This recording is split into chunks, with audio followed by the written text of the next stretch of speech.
بسم الله الرحمن الرحيم اللهم لك الحمد كالذي تقول ولك الحمد كالذي نقول ولك الحمد خيرا مما نقول اللهم صل على محمد النبي الأمي وعلى آله وسلم تسليما كثيرا رب اشرح لي صدري ويسر لي أمري واحلل عقدة من لساني يفقه قولي السلام عليكم ورحمة الله وبركاته que la paix d'Allah subhanahu wa ta'ala sa miséricorde et ses bénédictions soient sur vous mes frères et sœurs. Quelle belle salutation! Je m'engage à être en paix avec toi, que tu m'attaques ou que tu ne m'attaques pas, que tu me détestes, que tu ne me détestes pas, que tu m'aimes ou que tu ne m'aimes pas, que tu me lances des choses élogieuses ou que tu me lances la haine. Je m'engage toujours à être en paix avec toi, à essayer de propager un message d'amour, de paix, de science, de connaissance, de rationalité, de tolérance. Un message d'excellence qui est par excellence un message d'excellence qui est l'islam, soumission à Allah subhanahu wa ta'ala. J'ai intitulé l'intervention Fonce avec les gnous. Fonce avec les gnous, ça vous rappelle peut-être des choses. Vous savez qu'on nous en Europe, même si je n'aime pas du tout pas mal de choses, vous êtes obligés de voir tout ce qui se passe. Ça vous rappelle Danse avec les loups, Fonce avec les gnous. Moi j'ai intitulé mon intervention Fonce avec les gnous. Qu'est-ce qu'il raconte? Quel est le lien qu'on peut faire avec ce titre? Qu'est-ce que ce barbu vient faire avec Fonce avec les gnous? Imaginons une bande de gnous dans une jungle africaine. Il y a parfois des dizaines de milliers, parfois des centaines de milliers. On va prendre des dizaines de milliers de gnous.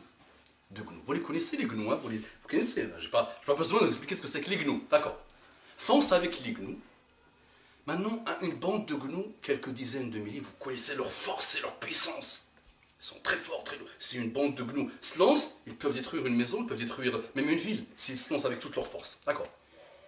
Il suffit qu'une hyène, ou qu'un lion, ou qu'un tigre fait comme ça, juste qu'il fait quelques pas, que tu vois les gnous perdre le contrôle et se lancer dans tous les sens, complètement traumatisé, complètement exempt de toute logique, complètement à côté de la plaque. Vous le savez, quand vous voyez les émissions là, sur la jungle, sur les animaux, vous voyez ça. Est-ce que vous avez déjà posé la question? Pourquoi les gnous ne se mettent pas, ils ont une hyène, ou un tigre, ou une tigresse, ou un lion, pourquoi ils ne se mettent pas 4 ou 5, sans même qu'ils bougent, sans qu'ils se cassent la tête? Pourquoi ils ne se mettent pas 4 ou 5 ou 2, 3 en face de lion? Et c'est fini pour le lion. Les gnous adorent Allah subhanahu wa ta'ala, glorifient Allah subhanahu wa ta'ala, c'est la sagesse d'Allah subhanahu wa ta'ala dans le monde des animaux. Donc là on peut comprendre, les gnous les pauvres, et ils ont des choses que nous n'avons pas, la majorité, alhamdoulilah, alhamdoulilah, alhamdoulilah, mais la majorité des humains, depuis Adam jusqu'à la fin des temps, ne veulent pas faire la paix avec Allah subhanahu wa ta'ala, ne veulent pas se soumettre à Allah subhanahu wa ta'ala. Les gnous sont soumis à Allah subhanahu wa ta'ala depuis leur création. D'accord. Maintenant, les gnous n'ont pas une chose que Allah nous a donnée à nous, qui est la raison, qui est le raisonnement, qui est le cerveau, extrêmement complexe et compliqué. Moi, quand je médite sur les gnous, je me dis que finalement, nous sommes pires que les gnous. Et Muhammad sallallahu alayhi wa sallam a diagnostiqué la maladie et il a donné la solution. Qu'on ne veut toujours pas suivre. C'est quoi la solution? C'est quoi la maladie? C'est quoi la solution? Muhammad sallallahu alayhi wa sallam dit Yushaku an tada'a alaykum al-umamu kama tada'a al-akalatu ala qas'atiha qalu awa min qillatin nahnu ya Rasul Allah qala bal lakum ghutha'un ka ghutha'is sayl ولا ينزعن الله المهابة من قلوب أعدائكم ولا يقذفن في قلوبكم الوهن قالوا وما الوهن يا رسول الله قال حب الدنيا وكراهة الموت. Il y aura une époque où les hyènes, les peuples, les autres peuples, les tigres vont vous manger comme on mange, comme les gens quand ils sont en train de manger un plat de couscous ou autre. Et ils vont vous manger, et ils vont vous détruire, ils vont faire de vous ce qu'ils veulent. Et Allah, ils ont dit, est-ce qu'on sera peu nombreux? À l'époque, les compagnons ont répondu à Muhammad sallallahu alayhi wa sallam, est-ce que parce qu'on ne sera pas nombreux à cette époque-là? Et il a dit non. Vous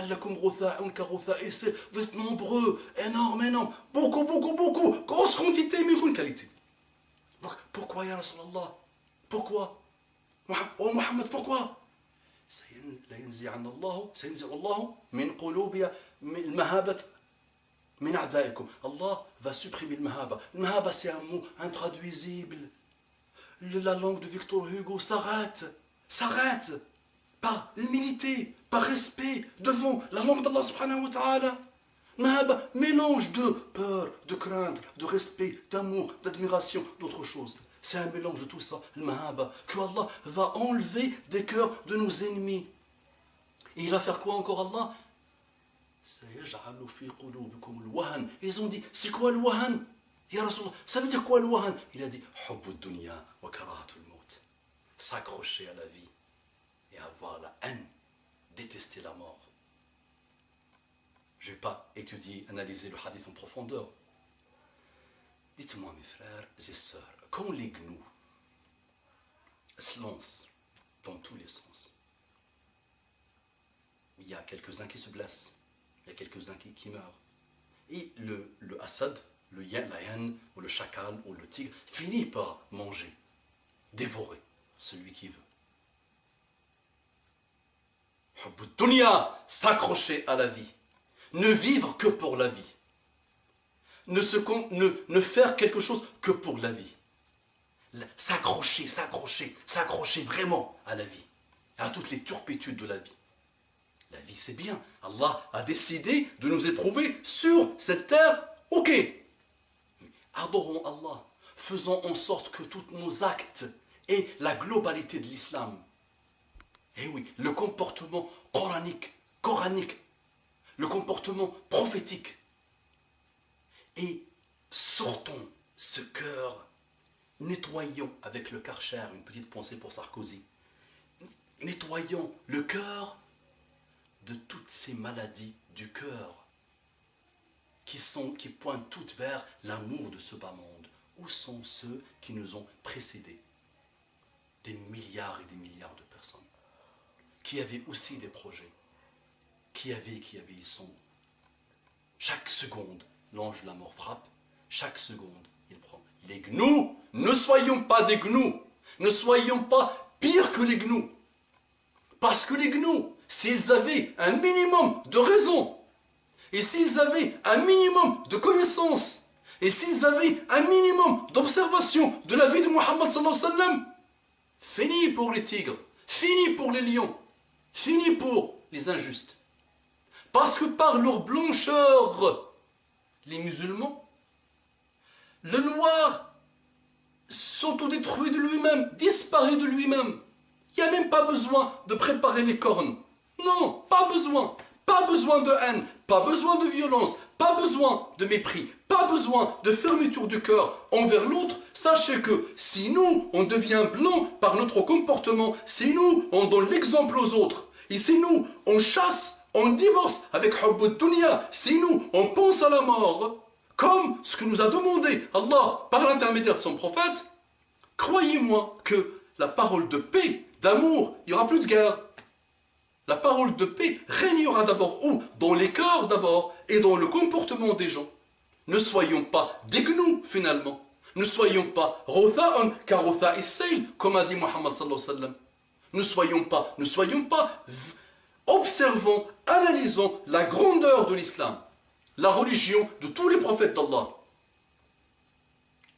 Nous, on ne veut pas de guerre, on ne veut pas de problème, on ne veut pas. Et arrêtons de parler de ce djihad que vous ne comprenez pas. Arrêtons. Du tout, du tout. Ça, c'est pour les savants et pour les dirigeants. Le jour où ils décideront, ok. Et c'est pourquoi? C'est toujours pour défendre, pour se défendre. Et ça, tout pays qui est attaqué par quelqu'un ou par une force, il se défend. Et quand il se défend, ces médias l'appellent résistant. D'accord? Donc, c'est pas maintenant que les gnous vont commencer à se lancer contre les lions, ou les pseudo-lions, ou les chacals. Non, c'est pas comme ça. On fait le djihad d'abord contre notre amour de dunya. Regarde le diagnostic de Muhammad sallallahu alayhi wa sallam et analyse et met en place ce que Muhammad sallallahu alayhi wa sallam te demande de faire. Les gnous, attention d'être comme des gnous. أقول قولي هذا واستغفر الله لكم فاستغفروه إنه كان غفارا رحيما اللهم صل على محمد النبي الأمي وعلى آله وسلم تسليما كثيرا.